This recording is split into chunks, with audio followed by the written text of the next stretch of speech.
Aujourd'hui, on va vous faire une nouvelle vidéo et on va parler de robots de tonte. Et on va parler de robots de tonte sans fil. Et oui, 2023, c'est l'année où les robots sans fil font leur apparition. Allez, suivez-moi, on y va tout de suite. Comme je vous l'expliquais dans la précédente vidéo, un robot de tonte, ça fonctionne avec un fil, le fil périphérique qu'on appelle, qui délimite tout le terrain, contrairement à un aspirateur qui lui n'a pas besoin, par exemple, car souvent il y a des murs qui cloisonnent les pièces, et bien le fil périphérique sert pour délimiter les terrains. Exclusion faite pour les robots technologie sans fil, c'est-à-dire qu'ils se passent de ce fil pour délimiter le terrain. Et ils utilisent la technologie qu'on appelle RTK, c'est-à-dire que ça fonctionne avec un GPS, on va vous expliquer, et la précision est de 2 cm, c'est vraiment tout petit.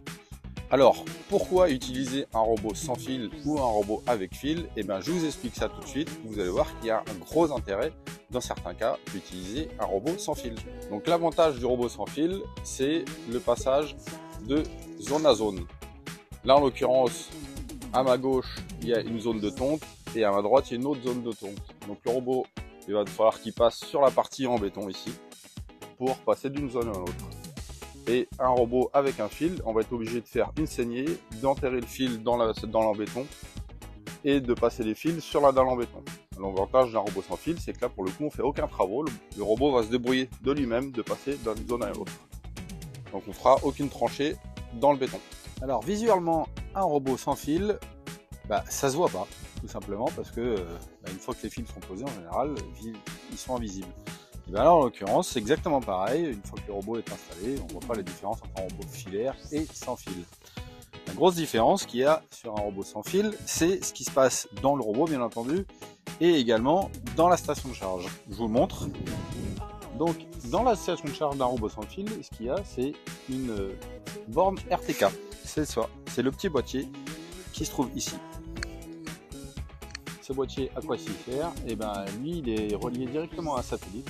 Il permet de faire la relation entre le satellite et le robot. C'est ça qui nous donne la précision de 2 cm. En termes de programmation, c'est un tout petit peu plus complexe qu'un robot filaire, étant donné qu'on va se servir du robot lui-même pour délimiter tout le terrain.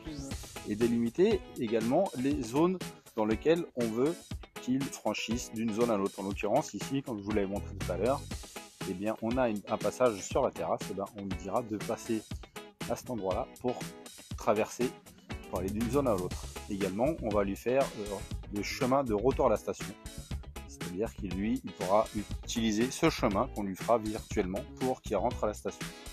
Tout ça, ça se passe sur un téléphone, c'est-à-dire qu'on va se servir du téléphone ou d'une tablette pour s'en servir d'une télécommande, et le robot, lui, utilisera ce chemin qu'on va télécommander pour aller paramétrer tout le terrain.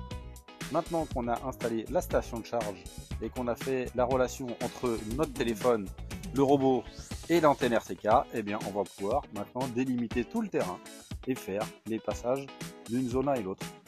Allez, on y va, on monte ça tout de suite.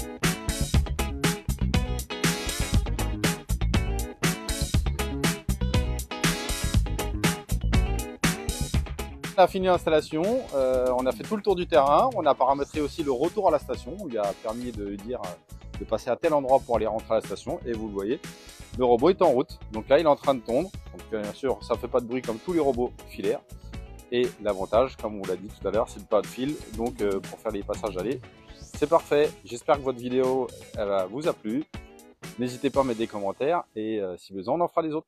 À bientôt.